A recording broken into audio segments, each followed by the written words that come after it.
This video is about building the Maloof rocker and a donation of it. I think you'll enjoy. Hi, I'm Jim Vanderscaff and welcome to my shop.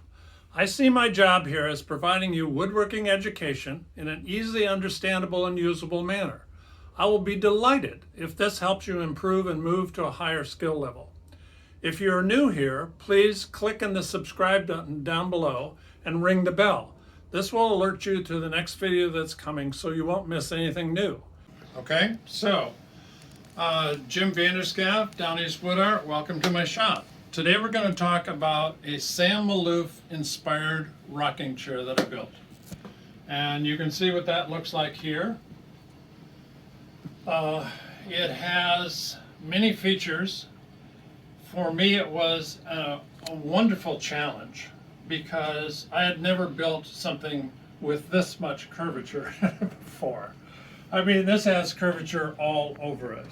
The seat, the details on the legs, the laminations of the slats in the back, the headrest, everything about this chair is curved. And I cannot claim credit for designing this chair. Sam Maloof was an incredible woodworker who lived in California and passed, I think, in the 90s, some year, I don't recall the exact year. But he's nationally known and probably internationally known as an incredible woodworker. To give you an idea, the latest Sam Maloof original rocker just auctioned for $80,000.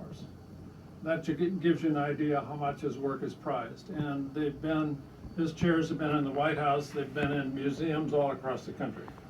So to me, it was just a wonderful opportunity to expand my skills, which I did, and I very much enjoyed doing, although it was quite a challenge. Now, I didn't start off with a design. There's another woodworker, and I'll give you his name down in the notes below, but he came up with patterns for this. And so I purchased a set of patterns and a workbook, and then made the chair from that. I'll give you some examples.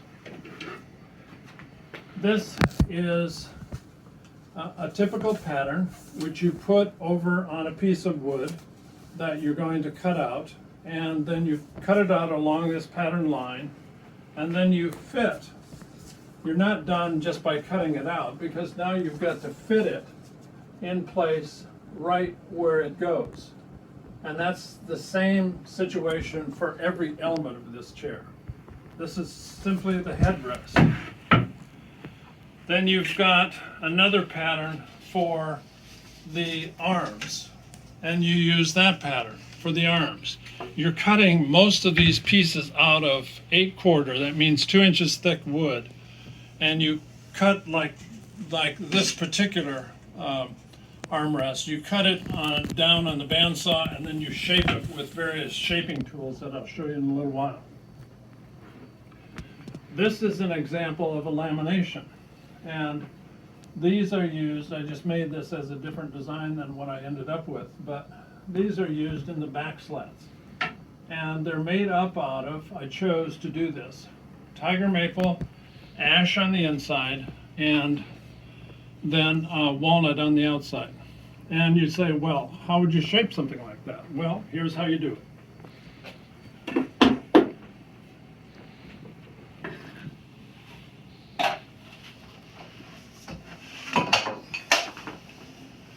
What you're doing is laminating these. So what does that mean?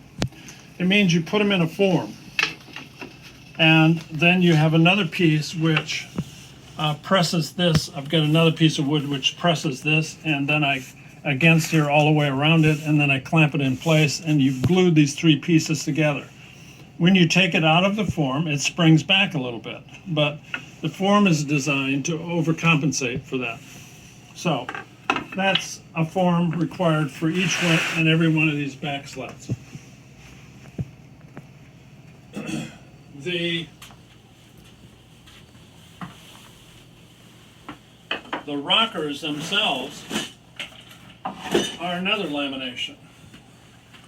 And this is what you use for the rocker lamination. just a big piece of, I made these out of 2x4s, and you laminate the rockers.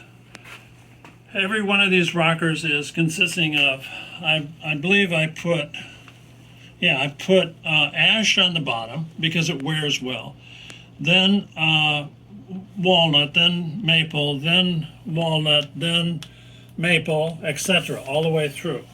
And you're gluing those together and putting them in a form like this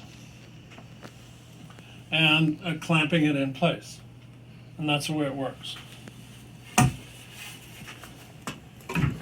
So you're shaping things, you're laminating things, and you're joining things.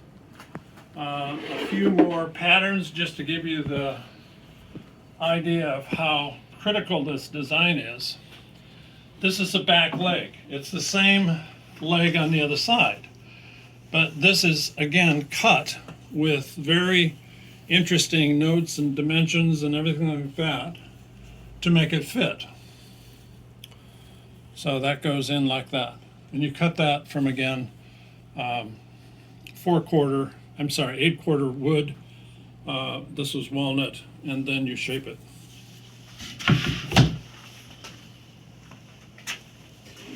This is an example, going back to those spindles or back slats.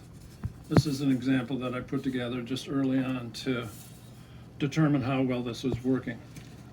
At this point, I only had 2 woods. Later, I decided to put ash in between, just to make it stronger.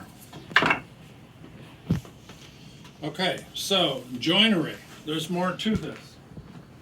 You've already gathered there's a lot to this, but it took me doing this from scratch, never having built a chair like this, between 140 and 150 hours, to give you an idea. Here's another joint, and it's the joint that's used in the front legs on both sides, and a similar joint in the back legs, and I'll show you how it works.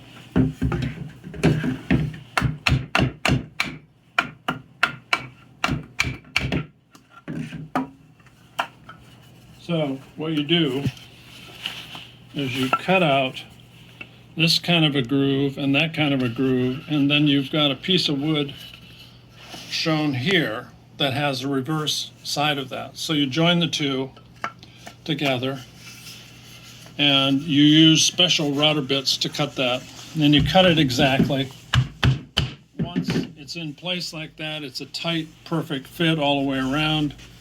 Then you put 2 screws in here, which is shown here, and then later you put plugs in. But look at what you have to do in terms of going from this to this. There's a lot of carving involved.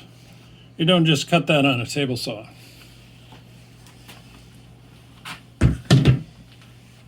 So let's look at over here and talk for just a minute about shaping tools.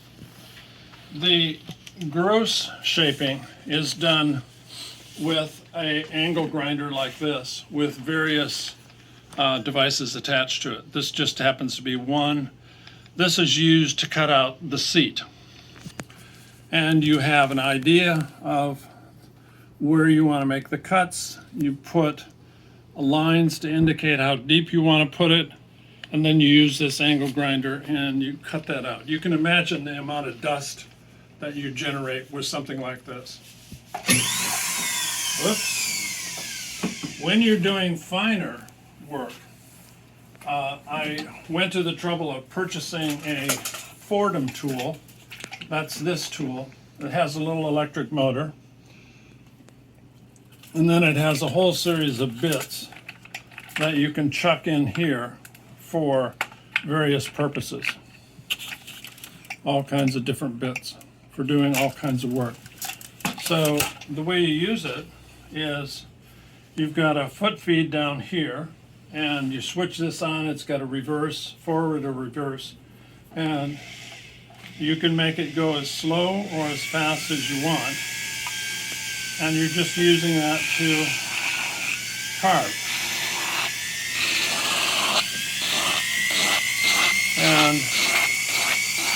after a while, you experiment with this and you get fairly handy at just laying a specific curve on that wood just the way you want. It takes a while. It takes a lot of practice, but you do it on practice pieces of wood, and then you can carve things like this. And you're doing it repeatedly. There's just a tremendous amount of carving that goes into this. So that's how I made the Maloof chair. As I indicated, I'll list the manual that I got, that I purchased. And now it has come time to let this chair go. And I've decided to make a raffle. And this is just recently. The raffle ends on the 11th of December. That's when I'll make the drawing. So if you're interested in buying tickets for this raffle, you certainly can. I'm not going to ship it. Shipping is on you if you don't happen to be local. But I can tell you that the shipping cost is not that much. A friend in Alabama estimated the cost and found out it was $400 to ship this chair from South Portland, Maine to Huntsville, Alabama. So it's not a lot given the value of the chair. If you've got room for it, it does take up a fair amount of space. So what is the raffle for? Well, I'm donating all the proceeds to an organization called Maine Recovery Fund. Maine Recovery Fund was organized in conjunction with MaineWorks to employ ex-cons and recovering drug users and also returning vets. As they have attempted to return to society, they have struggled, of course, with their former reputation, and so getting a job is difficult. Margot Walsh has been doing this successfully since 2011, and I'm donating all the proceeds to that cause. Opiate abuse in this country, as you're well aware, has been extremely detrimental to the lives of many Americans. And so if you want to support me with a good cause, please feel free. I'll make all the information that allows you to do this easily down below in the notes. So I thank you very much in advance for watching this short video. And if you have any questions, please leave them in the comments or get a hold of me directly. I appreciate it. Thank you very much.